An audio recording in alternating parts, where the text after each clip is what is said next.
Voilà très chers développeurs, aujourd'hui nous allons découvrir comment offrir à vos utilisateurs une très bonne expérience des filtres de recherche des données.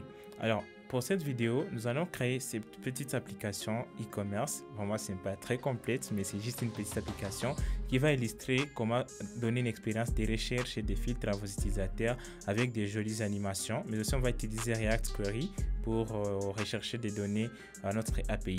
Alors regardez ce qu'on va créer aujourd'hui. Lorsqu'on sera en train de rechercher, on va donner à l'utilisateur une très bonne expérience en animant nos différents composants.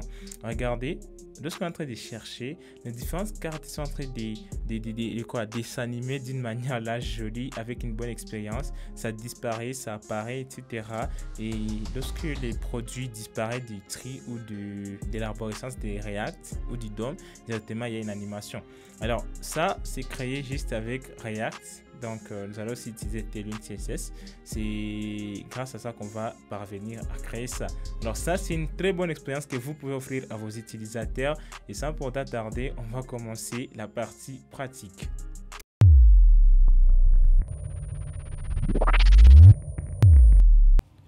Voilà, pour commencer avec notre vidéo, ce que je vais vous demander, c'est quoi dans la description de cette vidéo, il y a le lien GitHub pour ces projets. Alors, vous allez venir aussi sur GitHub, donc le lien dans la description. Alors, il y a deux dossiers, il y a les dossiers finaux. Donc, vous allez d'abord vous allez cloner les projets de votre machine. Une fois que vous avez déjà cloné les projets de votre machine, alors vous allez voir qu'il y a deux dossiers. Il y a les dossiers finaux et les dossiers initiaux. Alors, nous allons travailler avec les dossiers initiaux. Alors, une fois que vous avez déjà cloné, venez dans les dossiers initiaux. C'est là que nous allons travailler. Alors, ce que je vais faire, c'est quoi? Moi, ce que j'ai déjà ouvert ici dans ma machine. Excusez, voilà. Ça, c'est le projet initial que j'ai déjà ouvert dans ma machine. Alors, ne vous inquiétez pas, ici, c'est trop simple, vous savez déjà la structure. Une fois que vous venez, en fait, une fois que vous ouvrez les dossiers initiaux, vous devez taper npm install pour installer le module que nous allons utiliser. Alors, moi, j'ai déjà installé les modules, donc c'est plus nécessaire de les faire. Donc, je vais juste lancer mon serveur. Voilà, en lançant les dossiers initial, vous aurez ceci. Alors, rassurez-vous de bien taper npm install pour ne pas avoir des erreurs. Alors là, c'est ce que j'ai dans mon application pour le moment, Astis React Forma Motion. C'est ce que j'ai et tous les restes, nous allons alors devoir utiliser l'API ici. Donc, ça nous donne des simulations d'une boutique. Donc, on peut faire juste votre e-commerce en utilisant ceci. On nous donne des produits, on donne des catégories, des utilisateurs, etc. Alors, mis à part cela, on aura aussi besoin de Tailwind CSS. Alors, ne vous inquiétez pas, Tailwind est déjà configuré dans les projets. Donc, vous pouvez voir ici, il y a déjà Tailwind config qui est là, et même ici dans app.tsx, voilà. On a même utilisé Tailwind, ce sont des classes Tailwind. Pour ceux qui ne savent pas Tailwind, ne vous inquiétez pas. Tailwind est trop simple, ce sont juste des classes utilitaires qu'on utilise. Vous pouvez juste suivre une petite vidéo sur YouTube et vous allez voir comment ça fonctionne. Mais j'essaie un peu de vous expliquer. Donc, par exemple, ici, MT-3, c'est pour margin top. Je mets ici, donc vous pouvez juste mettre les curseurs. On va voir que c'est 12 pixels. Alors, vous aurez le temps de découvrir ça. Et après cela, nous allons utiliser React Query pour la recherche des données et les caching. Ça va nous aider sur ces côtés-là. Et c'est ce dont nous aurons besoin pour l'instant. Alors, pour Forma Motion, je vais vous montrer ça un peu plus tard. Mais pour le moment, cherchons d'abord à afficher les données dans notre application. Alors, sans pour tarder, nous allons commencer par la première des choses qui est la recherche des données. Alors, pour la recherche des données, nous allons utiliser React Query Stack. Donc, je vais cliquer ici sur Doc. Alors, je vais demander de venir ici sur V5. Nous allons utiliser la version 5 et Get Started Installation. Alors, pour ceux qui ont cloné les projets, Tanstack est déjà installé. Venez ici sur package.json. Il y a déjà Tanstack qui est là, donc ce n'est plus nécessaire de les faire. Alors, pour ceux qui veulent commencer à partir de zéro, voilà, il y a le processus pour installer ça. Alors, mis à part Tanstack Query, on a aussi utilisé les DevTools qui vient avec Tanstack Query. Donc, c'est trop simple. C'est pour cela que dans package.json, vous allez voir qu'il y a React Query, il y a aussi React Query DevTools. C'est ce qui va nous permettre en fait, de débugger notre application. Aussi, pour l'installer, c'est trop simple. Donc, ce sont juste des petites étapes. Alors, nous allons utiliser QuickStats. Nous voulons sortir des données de cette API ici. Alors, je vais vous demander de venir ici dans lib, donc librairie en quelque sorte.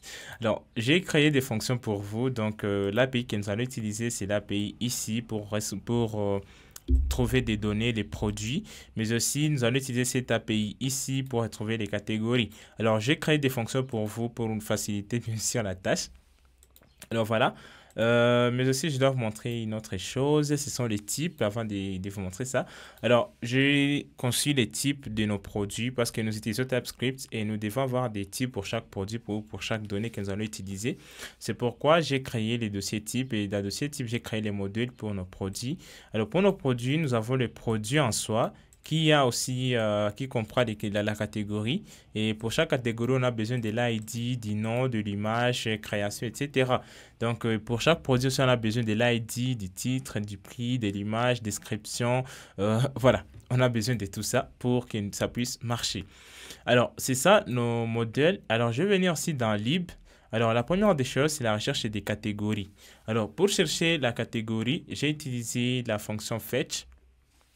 Alors voilà ce que je fais.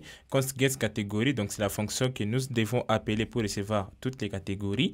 C'est une fonction qui est asynchrone. Et cette fonction-là, ça doit retourner une promesse. Et cette promesse-là, ça sert une promesse des catégories. Donc on fait passer les types qu'on a déclarés. Donc c'est un array. Je vais vous montrer. Je vais cliquer ici. Donc je vais sélectionner, voilà, ça. Je vais faire appel à cette API. Vous allez voir ce que ça va nous donner. Alors, regardez très bien, on m'envoie un tableau des catégories. C'est ce que j'ai mis ici, donc ça va nous renvoyer une promesse, mais cette promesse doit aussi donner un tableau des catégories. Alors, pour commencer, j'ai créé la variable qui va contenir nos catégories. Alors, j'ai juste déclaré l'URL. Alors, l'URL, c'est ça, donc j'ai juste copié l'URL qui est là-bas. Alors, une fois que je viens de copier ça, j'ai mis aussi la méthode que je devrais utiliser. Et c'est après que j'ai alors essayé try.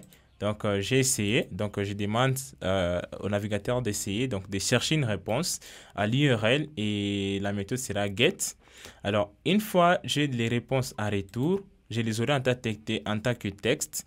Alors, si une fois je peux alors assigner dans la catégorie, ici dans la variable catégorie, je peux assigner alors les données en format JSON. Donc, je veux que ça puisse être, je ne veux pas que ça puisse être des textes, mais plutôt des fichiers ou des données JSON. C'est pour ça que je viens de parser les résultats. Et là, catégorie va contenir les données que j'ai cherchées au niveau du serveur. Et si une fois il y a une erreur, je vais juste faire console.log. Et si une fois il n'y a pas d'erreur, bon, on va passer. Et à la fin, alors, je vais retourner catégorie. Et là, je viens de caster. Cela veut dire que je viens de dire à catégorie d'avoir les types des catégories. Donc, j'ai casté ça. Donc, j'ai forcé ça à être toujours les types catégories. C'est que pour que je puisse facilement intégrer ça lorsque je vais commencer à travailler avec les différents composants. Alors voilà, c'est ça la logique qu'il y a là pour chercher la catégorie. J'ai aussi la fonction product. Ça, c'est pour recevoir tous les produits esquissés. Alors, c'est la même fonction que catégorie, sauf que ce qui a changé simplement, c'est l'URL qui a changé. Mais aussi, à part l'URL, voilà, il y a les notes du variable qui a changé. Mais c'est juste pareil. Donc, j'ai changé aussi product. Les types, ça a changé. On n'est pas dans la catégorie, mais plutôt dans product. Voilà, c'est un peu ça, les fonctions qui vont nous permettre d'avoir les données. Et là, c'est là que nous allons utiliser React Query pour la recherche des données et ça va nous permettre en fait, de cacher nos données facilement. Commençons maintenant par configurer TanStyle Query ou React Query. Alors la première des choses, je dois importer les providers ainsi que Query Clients qui vont nous permettre d'accéder à nos requêtes au sein de notre application. Donc je vais faire from. Donc je vais importer ça à partir des TanStyle Query, React Query, voilà. Et là, ici, je vais devoir tirer les Query Clients Provider. Donc, ça sera Query Clients Provider. Mais aussi, je vais retirer Query Client. C'est dont j'ai besoin pour le moment. Alors, une fois que j'ai ça, je vais alors faire quoi? Je vais alors, premièrement, initialiser notre client. C'est le client qui va nous permettre de traquer toutes les requêtes dans notre application. Donc, je vais faire const client sera égal à new query client. Alors, une fois que je viens de créer, là, je dois alors passer notre provider dans notre application pour traquer toutes les requêtes. Alors, je vais faire query client provider et là, ça sera query client. Donc, les providers reçoit comme paramètre sous props, ça reçoit les clients. Et là, je dois alors fermer les query clients provider. Alors, je vais enregistrer. Là, je viens de paramétrer, excusez, là, je viens de paramétrer directement mon query client provider. Alors, ce que je vais faire, c'est quoi? Je dois aussi ajouter les DevTools. Donc, je vous ai montré ça. Les DevTools, je les ai déjà installés. Donc, ici, dans la documentation, excusez. Ici, dans la documentation, dans DevTools, on doit devoir importer. Voilà, import React. Je vais juste copier cette ligne ici. Je vais venir ici et coller. Alors, je vais juste ajouter, rassurez-vous d'ajouter ça dans les query clients provider, donc juste après app. Alors, je vais juste faire React DevTools. Alors, ici, je vais dire que initial is open false. Donc, ça veut dire qu'initialement, je veux que ça soit fermé. Donc, je vais juste moi-même l'ouvrir. Je vais enregistrer. Je vais revenir dans mon application pour voir si une fois ça marche. Donc, je vais faire npm run dev. Je vais voir si une fois ça marche. Voilà, une fois les serveurs lancés, je vais m'y rendre directement. Je vais voir ce que ça va donner.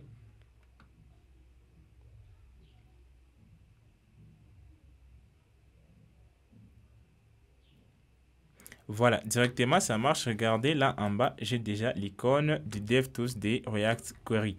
Voilà, là, nous pouvons alors commencer à faire nos requêtes sans problème. Alors, je vais venir ici sur App, voilà. C'est dans App où nous allons commencer à faire nos requêtes. Alors, la première requête que nous allons passer, c'est pour avoir, par exemple, pour recevoir les données ou soit pour recevoir les produits. Alors, comment est-ce que je vais procéder? Avec React Query, c'est trop simple. Premièrement, je vais lancer const. Alors, ça sera un objet. Donc, je vais passer un objet. Je vais vous montrer ce que ça renvoie, en fait. Je vais faire use query, excusez. C'est use query. Alors, une fois j'utilise use query, premièrement, pour use query, ça doit prendre en paramètre l'étiquette de la requête. Alors, je vais vous montrer ici dans la documentation, ici dans Quick Start. Alors, vu qu'on doit traquer chaque requête que nous sommes en train de faire, c'est pour cela que pour use query, nous devons passer premièrement la clé de la requête que nous voulons passer. Alors, là, je vais passer dans option, ici dans use query, je vais premièrement passer query key, donc la clé. Et la clé, ça sera un array. Donc, ça peut être un array des mots-clés. Par exemple, pour moi, je suis en train de rechercher les produits. Donc, les mots-clés, je peux l'appeler par exemple product. Alors, une fois j'ai product comme ça, alors, une autre des choses que je dois passer dedans, c'est la fonction alors que React Query doit exécuter. Alors, on a déjà créé la fonction. Donc, je vais juste faire virgule. C'est quoi encore? C'est query function. Non, c'est toujours la query function. Alors, la fonction que nous allons exécuter, c'est quoi? C'est get product. C'est la fonction qu'on a créée ici sur lib et puis product. Voilà. C'est cette fonction ici qu'on va exécuter pour recevoir les données. Donc, c'est ça simplement qu'il faut faire. Alors, ici, use query client, ça va nous renvoyer quoi? Ça va nous renvoyer l'horaire, les données, etc. Alors, dans l'objet qui ça va nous renvoyer, je vais tirer les data. Alors, vous pouvez tirer l'erreur si une fois vous voulez, etc. Bon, moi, je sais que m'intéresse beaucoup plus, c'est les data. Alors, vous pouvez aussi tirer is loading, etc. Donc, il y a plusieurs données. Par exemple, regardez, is error, is first, is loading. Bon, tout dépend de vous. Mais moi, ce qui m'intéresse beaucoup plus, c'est les data. Je vais les appeler product. Donc, je suis en train d'appeler ça. Alors, nous allons chercher aussi les catégories. Pour catégorie, je vais juste faire la même chose. Sauf que je vais changer, ça ne sera pas product, mais ça sera catégorie. Et pour les clés aussi, je vais faire catégorie. Alors ici, la fonction aussi doit changer. Ça doit être get catégorie. Voilà. Alors, je les données qui sont là, je vais les afficher console.log, products et catégorie. Alors, je vais enregistrer. Vous allez voir ce que ça va me renvoyer. Je vais venir ici dans mon terminal, dans ma console. Je vais ouvrir ça.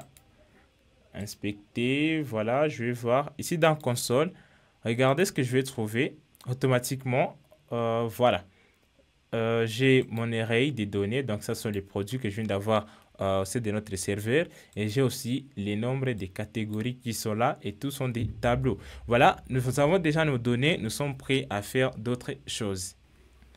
Maintenant que nous avons les données, ce que je vais essayer un peu de faire, c'est quoi? C'est les afficher.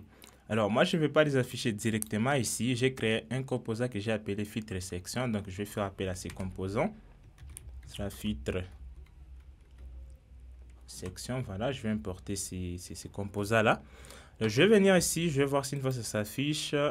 OK, directement, j'ai nos produits qui est là.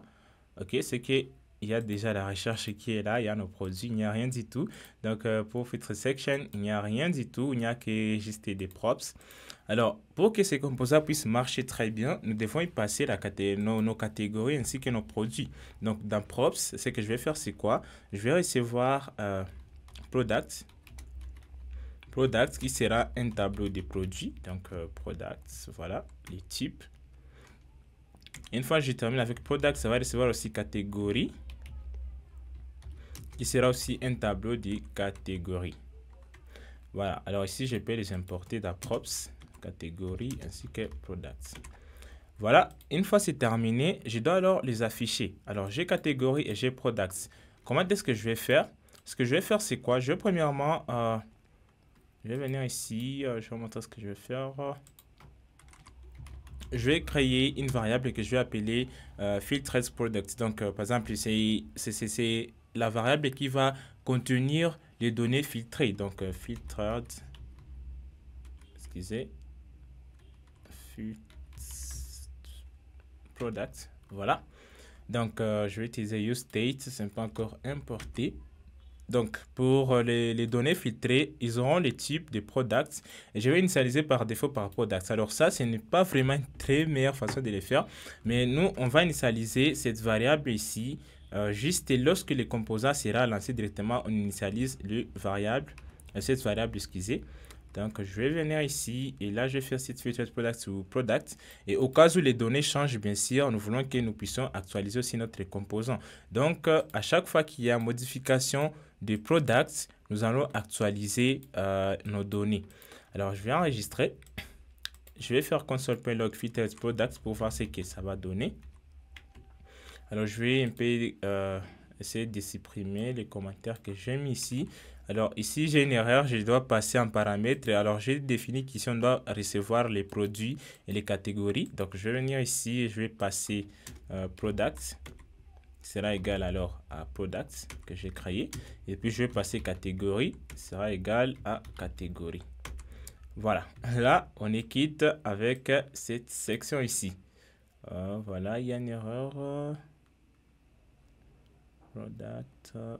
Alors, voilà. En fait, je dois déterminer product ou undefined parce que ce n'est pas toujours le cas. Ça ne doit pas toujours venir. On peut avoir undefined, soit il y a erreur de recherche, etc. Donc, pour que je puisse sauter l'étape des types, je dois définir que ça doit être un produit, soit ça peut être undefined. Donc, c'est pour régler les deux cas. Alors, je vais enregistrer. Une fois que j'enregistre, je vais venir dans mon terminal et voir si une fois les données s'affichent. Je vais partir ici dans inspecter console, voilà. Regardez automatiquement filtre section. J'ai mes données qui s'affichent à merveille. Donc, je peux alors commencer à les afficher. Alors, pour afficher les données, ce que je vais faire, c'est quoi? Alors, ici, c'est là où je vais mettre d'abord les filtres. Cela veut dire que je vais afficher les catégories. Pour les différentes catégories, en fait, je vais vous montrer comment est-ce que je vais les afficher. Alors, pour afficher les différentes catégories pour effectuer les filtres, c'est quoi? Donc, je vais faire une boucle, bien sûr. Donc, ça sera catégorie.map. Donc, je vais mapper pour chaque catégorie. Et pour chaque catégorie, je vais rendre quoi? Je vais rendre un bouton. Alors, il y a quelques codes que je vais juste copier je vais vous expliquer ça un peu plus tard. Je vais juste copier. Ce sont des classes Tailwind CSS. Alors, je vais juste coller ça ici. OK. Alors, je vais mettre les noms et après, je vais fermer les boutons et je vais tout fermer ici. Voilà, je dois tout fermer. OK. Alors, qu'est-ce que ceci veut dire? Je vais essayer un peu de faire ça. Alors, je vais effacer. OK. Je vais vous expliquer ce que c'est ce que ça fait. Voilà, je vais essayer un peu de régler les problèmes qu'il y a ici. OK. Alors, ce que je suis en train de faire, c'est quoi? Premièrement, ici, j'ai donné pour les divs principales, j'ai donné les flex, les display flex. J'ai justifié les données, donc j'ai centré les données Justify Content Center, Justify Items, j'ai mis Center. Pour le wave, ça veut dire que pour le wave, ça va être 100%. Margin top, c'est 5. Gap, c'est la distance entre les éléments, ça doit être de 3. Et là, pour map, c'est là que j'ai mappé. Donc, j'ai passé pour chaque catégorie, j'ai créé un bouton. Alors, j'ai oublié de mettre ici les keys. Donc, chaque élément doit avoir, chaque élément afin d'avoir une clé. Alors, voilà. Alors, pour la classe, les boutons, j'ai stylé. Premièrement, j'ai ajouté les border radius. Regardez, border radius. Il y a le BG, donc la couleur des fonds, la couleur des textes. Ça, c'est pour les padding. Ça, c'est pour les textes. J'ai centré les textes. Je vais créer font size, que ce soit des 14 pixels. Les fonts medium, donc pour le font weight ou pour les mettre en gras, etc. Ça, c'est pour l'effet hover. Quand on va mettre le curseur sur le bouton, qu'est-ce qui va se passer? Le background, lorsqu'on va mettre le curseur sur l'élément, etc. En fait, c'est trop simple à comprendre. Je vais enregistrer. Nous allons voir si une fois ça marche. Alors, regardez directement, nous avons nos données qui sont affichées. Nous avons déjà nos catégories qui sont là. Nous allons alors passer à la prochaine partie qui est d'afficher nos différents produits. Mais avant de continuer, je vais vous montrer cette partie ici sur Handle Filtre. Donc, j'ai créé la fonction pour filtre. Elle est encore vide, c'est pour cela que je passe d'abord. Donc, pour notre filtre, je vais vous montrer un peu plus tard, mais considérez ça comme ça. Donc, on va passer en paramètre et les noms du paramètre ou le nom de la catégorie qu'on veut chercher. Alors, il est temps maintenant d'afficher les produits. Nous venons de voir comment afficher les différentes catégories. Affichons maintenant les produits. Alors, nos produits vont entrer ici. Alors, comme vous pouvez le voir, j'ai défini les display grids sur ces divs et je veux qu'il y ait 4 colonnes et la distance est de 4, donc la distance sera de 4 ou soit 16 pixels et margin top, ça sera de 5. Alors, ce que je vais faire, c'est quoi? J'ai créé un composant qu'on appelle Product Cart. Alors, pour Product Card, ça va recevoir quoi? Ça va recevoir le produit. Et pour chaque produit, on va afficher l'image. Alors, je vous ai montré que pour Product, les types ici, je vais montrer. Pour les types, les images sont en string. Alors, c'est une fois, on a fait quoi? Ici, pour Product Card, où est-ce que j'ai mis ça? OK. Alors, pour Product Card, ici, on va afficher la première image. Et si une fois la première image n'existait pas, on va utiliser l'image de la catégorie. Alors, ici, on va descendre, on a mis les titres, les noms, etc. En fait, ça, ce sont des mises en forme Tailwind CSS, ne soyez pas intimidés. Alors, pour Product Price, les prix, et puis on a juste, ça, c'est une fonction qui ne fait rien, juste pour générer des chiffres, des faux chiffres. Je vais vous montrer son importance un peu plus tard. Et là, en fait, ce qu'on a, c'est juste un composant simple qui rend les données. Il n'y a rien de spécial. Alors, c'est là que je vais venir ici. Je vais faire alors, je vais mapper. Donc, je vais faire ici product.map. Alors, pour chaque produit, alors, les points d'exclamation ou les points d'interrogation que nous mettons là-bas, c'est pour tester si une fois produit existe. Si une fois ça n'existe pas, on ne fait pas des maps. Alors, pour chaque produit, nous allons rendre carte product card, excusez, c'est product card. Et ça va prendre à paramètre les produits. Donc, je dois d'abord définir la clé ainsi que le produit. Alors là, je vais devoir fermer. OK. Je vais enregistrer. On va voir ce que ça va donner dans les navigateurs. Voilà, félicitations. Nous venons d'afficher directement nos différents produits. Alors, il n'y a pas de magie. Tout ce qu'on a fait, c'est juste récupérer les données et les afficher dans une carte. Alors, ça, c'est les titres. Alors, les chiffres ici, la fonction là que je vous ai montré, ça sert à afficher juste des nombres qui sont ici. Donc, les chiffres barrés. C'était juste ça les rôles, donc ça n'a pas assez d'importance. Voilà, vous venez d'afficher vos produits. Alors, ce qu'il nous reste à faire avant d'ajouter les animations, c'est de gérer d'abord l'input ici, mais aussi nous devons gérer les différents filtres ici. Alors, je vais venir ici, nous avons déjà créé différentes fonctions pour ça. Alors, on va commencer par le search. Pour le search, nous allons faire quoi? lorsqu'on sera en train de chercher, premièrement, je vais stocker la valeur de ce que l'utilisateur est en train de taper. Une fois que je viens de stocker la valeur, je dois alors faire les filtres. Donc, je vais filtrer les produits. Pour chaque produit, je vais voir si une fois les titres à minuscule contient ce que l'utilisateur a saisi. Alors, c'est là, si une fois ça existe, on va alors paramétrer ça. Donc, on va faire ceci, set filtered products. Et là, je vais mettre alors le résultat. Alors, ici, il y a une erreur. Je vais voir undefined. Donc, je vais ajouter ici undefined. OK. Et l'erreur est partie. Voilà, c'est ce que je vais faire. Donc, ici, je vais faire comme ça. Sauf que, vous voyez, je vais enregistrer. Je vais vous montrer un truc. Alors, je vais un peu déchercher et rien ne se passe. Alors, pourquoi rien ne se passe? C'est parce que ici en bas, nous sommes en train d'utiliser Products. On n'utilise pas les produits filtrés. C'est pour cela que je vous ai dit que tout au début, on va utiliser plutôt cette variable ici qui va nous permettre de gérer nos données facilement. Alors, je vais venir ici au lieu de Products, je vais juste faire Filtered Products. Alors, je vais devoir enregistrer. Voilà. Je vais enregistrer et aussi je dois ajouter l'événement de change. Voilà, change, ça va. Je vais venir ici, je vais voir ce que ça va donner. Je vais taper par exemple cap. Voilà, directement, ça marche. Notre recherche marche très bien. Miro, ça marche. Voilà. Déjà, nous venons de terminer notre premier travail. Alors, travaillons sur maintenant les différents boutons ici. Comment est-ce que nous allons procéder? Là aussi, il y a une fonction que j'ai créée. Alors, à chaque fois, nous sommes en train de passer au fait un paramètre. Nous sommes en train de passer à chaque clic, je vous ai montré ça, donc à chaque clic, on passe un paramètre la catégorie. Et souvenez-vous, pour chaque produit, on a sa catégorie. Pour le type ici, regardez, pour chaque produit, on a la catégorie. Donc, on peut retrouver facilement les notes de la catégorie d'un produit et sélectionner ça. Pour ce faire, je vais venir ici, je vais créer une variable que je vais appeler par exemple filtre. Soit filtre catégorie, donc tout ce que vous voulez. Et alors ça va être un string. Ce n'est pas un array. Ça va juste être un string. Excusez. Voilà.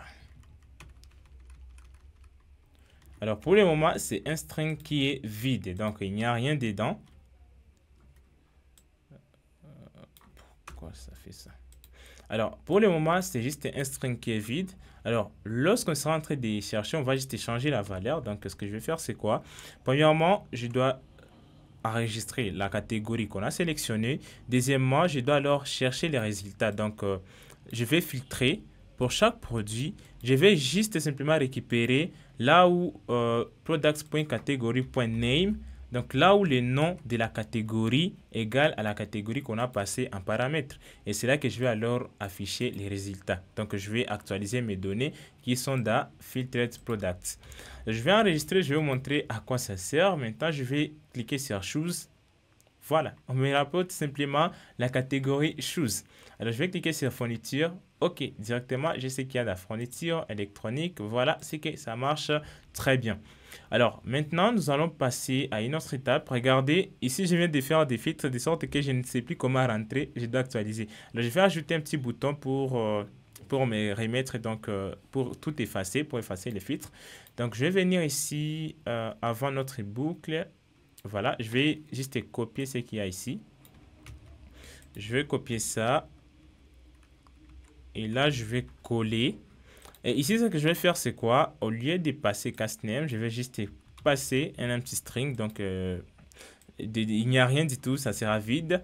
Et là, je vais alors faire tout. Donc, ça sera tout. Voilà, je dois passer ici une condition pour dire quoi? Alors, if... Je vais tester. Si une fois la catégorie est vide, if category is equal to empty string, alors ce que je vais faire, c'est quoi? Si une fois c'est vide, je vais juste donc renvoyer donc les données, ça doit retourner comme ils étaient auparavant. Donc je vais enregistrer, je vais vous montrer alors ce que ça va donner. On a déjà tout. Alors regardez, il y a fourniture, choses, etc. Si une fois je clique sur tout, voilà, directement, j'ai toutes les données. Alors, ici, ce que je vais faire aussi, c'est montrer, par exemple, le nombre de produits. Là, c'est trop simple. Là, je vais venir ici, je vais montrer ici sur quoi? Produit. Voilà. Ici, on écrit produit. Je vais juste venir mettre parenthèse. Et là, je peux juste faire filters product. Donc, les produits filtrés. Point length. Donc, la taille de tous nos produits filtrés. Alors, je vais venir ici. Regardez, on a 42 produits au total. Si je clique sur fourniture, on a 7. Électronique, on a 10. Pour les habits, on a 9. Voilà. Donc, on a toutes les données qui sont là et ça marche à merveille. Maintenant, comment est-ce que nous allons faire pour ajouter des animations? Là, nous allons faire recours alors à Frama Motion. Alors, c'est quoi Frama Motion? Frama Motion, c'est une bibliothèque qui va nous permettre d'ajouter des animations complexes dans notre application. Ça peut être des animations complexes et simples, bien sûr. Alors, je vais vous montrer. Venez sur Frama Motion. Alors, regardez, vous pouvez vous documenter. Il y a des exemples ici sur la page d'accueil. Bon, vous pouvez voir, jeter un œil, quelques animations qu'on peut faire avec Frama Motion. Alors, nous, ce qui va nous intéresser ici, je vais vous montrer, c'est les composants Animate Presence. Mais avant toute chose, on doit d'abord installer Motion. Donc, Frama Motion, je vais ici descendre. Alors, pour l'installer, vous allez juste venir ici et installer, installer Frama Motion. Alors, pour nous, je crois bien que c'est déjà installé. Je vais venir ici dans package.json. Alors voilà, Frama Motion est là, donc je n'ai plus besoin d'installer ça. Mais pour ceux qui n'ont pas encore installé ça, venez juste installer Frama Motion. Alors pour l'utiliser, nous devons importer alors ces différentes fonctions. Alors regardez les différents exemples, on peut définir. Donc là, par exemple, tu veux animer un div. Au lieu de mettre div tout court, on va juste faire motion.l'élément HTML que nous voulons. Par exemple, on fait l'élément div. Alors là, on va définir initialement l'opacité, ça va être 0. Et lorsque ça sera, par exemple, ça sera visible. Et par exemple, ça c'est pour les animations lorsqu'on est en train de scroller. Et si on peut se dire, lorsque ça sera en train de scroller, on va faire cette animation, l'opacité va être 1. Je vais vous montrer comment est-ce qu'on va intégrer tout ça tout de suite. Voilà, alors, une fois c'est fait, ce qui va beaucoup plus nous intéresser, c'est Animate Presence. Alors, ça, c'est une fonction, c'est un composant qui va nous permettre, en fait, de détecter une fois l'élément HTML ou l'élément React est enlevé sur les tris, donc sur l'arborescence de notre DOM. Par exemple, lorsqu'on est en train d'enlever certains composants, lorsqu'on est en train de filtrer, il y a des composants qui sont en train d'être enlevés sur les tris ou sur l'arborescence de notre DOM. Alors, avec ce composant, ça va nous permettre de traquer cet élément-là et on peut spécifier différentes animations qu'on pourra attribuer à cet élément là-bas. Donc, ce que je vais faire, c'est quoi? Premièrement, je vais importer Animate Presence. Alors, vous pouvez venir ici sur filtre section, tout dépend de vous. Je vais importer ça ici. Donc, import. Alors, je vais venir ici, je vais juste copier cette ligne.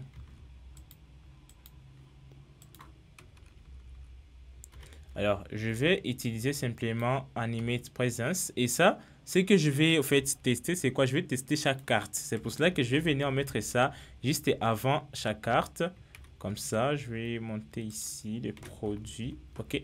Alors, c'est que Animate Presence, ça va faire quoi? Ça va vérifier ou ça sera en train de checker notre produit. Rassurez-vous que votre Product Card puisse avoir la clé, l'ID. Si une fois ça n'a pas d'ID, ça sera difficile pour Animate Presence de distinguer cet élément. C'est pour cela qu'utiliser les ID dans vos maps, c'est toujours important. Alors, moi, j'utilise les ID là-bas. Donc, ça va traquer chaque carte lorsque ça quitte, lorsque ça quitte dans l'arborescence, lorsque ça revient, etc.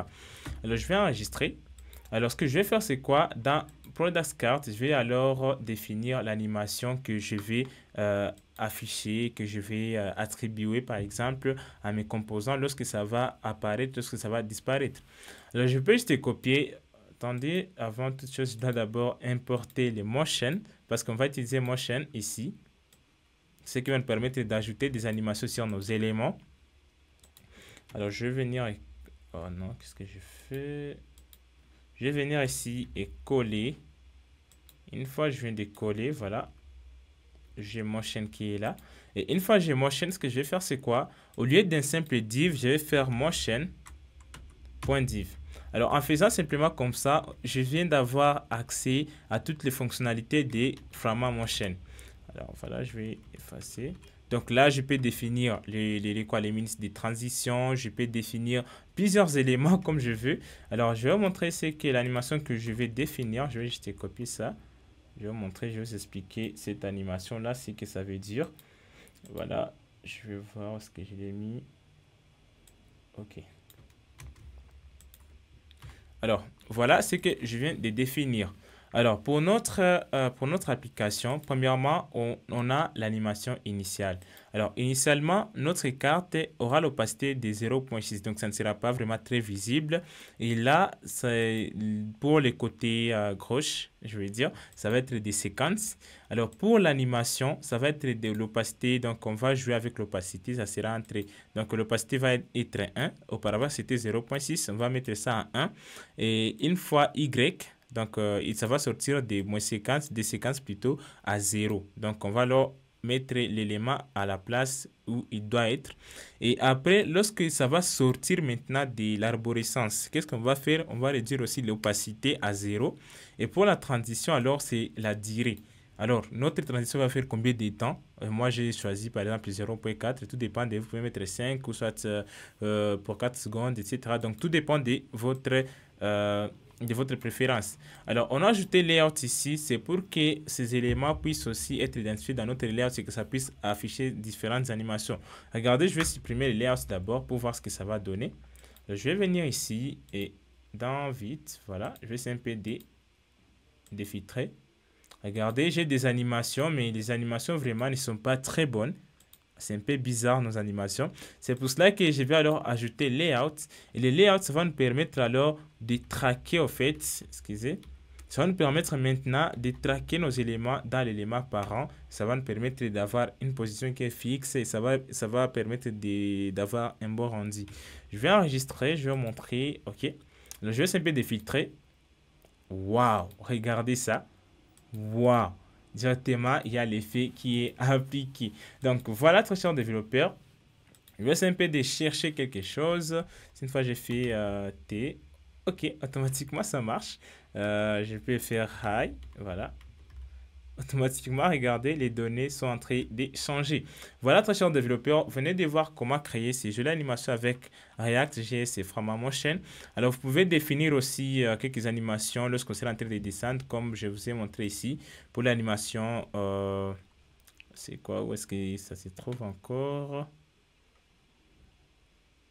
Ok, je ne vois pas, mais il y a une animation que j'ai vue là. Vous pouvez animer lorsque l'élément sera en train de scroller. Donc, lorsque l'élément sera visible, on peut créer d'autres animations. Et une dernière chose que je vais faire, c'est quoi? Par exemple, lorsqu'on est en train de filtrer ici, lorsqu'on est en train de filtrer, j'aimerais par exemple que je puisse, nos produits au mes sites, j'aimerais qu'on puisse ajouter par exemple les noms de données filtrées. Donc, je peux juste venir ici, nos produits. Je vais mettre ici filtre. J'ai appelé quoi cette fonction encore? La fonction qui stocke nos différentes catégories, c'est filtered catégorie. Donc, je vais juste l'appeler. Et voilà. Alors, je vais vous montrer ce que ça va donner. Regardez, nos produits fournitures 42. Clothes. Lorsqu'il y a tout, il n'y a rien du tout pour fourniture, pour choses, etc. Donc, voilà, très chers développeurs, venez de voir alors comment créer cette animation avec React et Motion. Alors, je vous laisse découvrir dans la documentation les différentes parties des Motion. Motion a plusieurs notions. Et donc, je vous laisse découvrir ça pour créer des jolies applications avec une bonne expérience.